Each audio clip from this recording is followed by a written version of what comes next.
بسم اللہ الرحمن الرحیم۔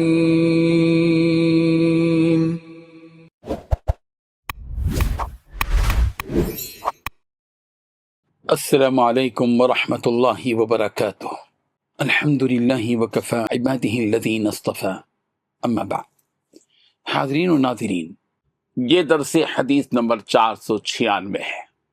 عنوان ہے زبان کا استعمال اور اس کا انجام۔ روایت سماعت کے لیے ترجمے کے بعد تشریح کی جائے گی، بات سمجھ میں آئے گی۔ بسم اللہ الرحمن الرحیم۔ عن ابی ہریرہ رضی اللہ عنہ عن النبی صلی اللہ علیہ وسلم قال ان العبد ليتكلم بالكلمة من رضوان الله لا يلقي لها بالا يرفعه الله بها درجات وإن العبد ليتكلم بالكلمة من سخط الله لا يلقي لها بالا يهوي بها في جهنم، رواہ البخاری۔ ترجمہ یوں ہے، حضرت ابو ہریرہ رضی اللہ عنہ سے روایت ہے کہ رسول رحمت صلی اللہ علیہ وسلم نے ارشاد فرمایا کہ بندہ کبھی اللہ تعالیٰ کی رضا کی ایک بات کہہ دیتا ہے جسے وہ اہم نہیں سمجھتا، مگر اللہ تعالیٰ اس کے ذریعے اس کے درجے بلند کر دیتا ہے۔ اور بندہ ایک ایسی بات کہہ دیتا ہے جو اللہ تعالیٰ کی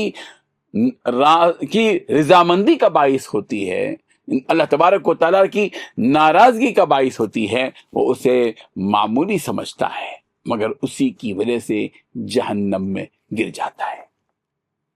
بزرگان پتہ، اس حدیث میں رسول رحمت صلی اللہ علیہ وسلم نے زبان کی اہمیت، اس کے اچھے اور برے اثرات اور اس کو بے احتیاط استعمال کرنے سے متنبہ فرمایا ہے۔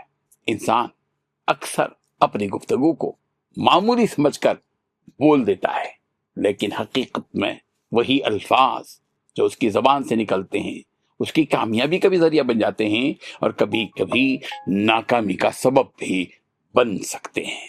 ایک چھوٹی سی اچھی بات، جیسے کسی کو تسلی دینا، سچ بول دینا، خیر کی نصیحت کر دینا، کسی کے ساتھ خیر خواہی کا معاملہ کر دینا، کسی کی مدد کر دینا اور کسی کے لیے سفارش کے 2 الفاظ کہہ دینا، اللہ کے نزدیک بہت قیمتی ہوتی ہے، اور اسی کے ذریعے سے انسان بلند درجات تک پہنچ جاتا ہے۔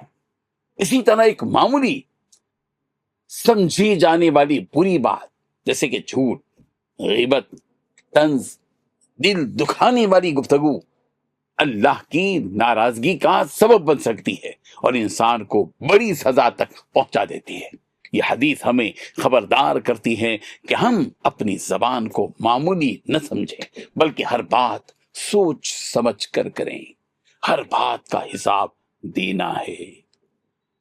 یہ تصور، یہ احتساب کی کیفیت، پکڑ کی گرفت کہ کہیں میری زبان سے کوئی جملہ نہ نکل جائے ایسا جس سے پروردگار ناراض ہو جائے، ایسا نہ ہو، اور اس امید کے ساتھ کہ میری زبان سے کوئی اچھی بات نکل جائے اور وہ اچھی بات میرے پروردگار کو پسند آ جائے اور اس کی وجہ سے میرے درجات بلند ہو جائیں، یہ اس کیفیت میں ڈوب کر جو بندہ اپنی زبان سے الفاظ نکالتا ہے تو پھر تو اس کے اندر ایک عجیب ایمانی کیفیت پیدا ہو جاتی ہے۔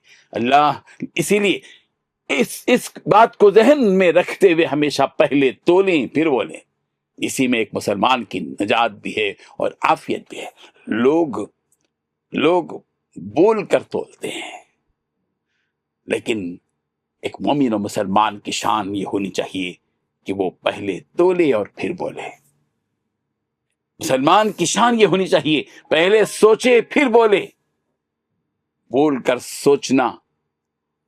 سوچنا اچھی بات نہیں ہے، سوچ کر بولنا یہ بہت اہم ترین بات ہے۔ اللہ تعالیٰ ہمیں اپنی زبان کی حفاظت کرنے اور ہر بات سوچ سمجھ کر کرنے کی توفیق عطا فرمائے، آمین۔ وآخر دعوانا ان الحمد للہ رب العالمین۔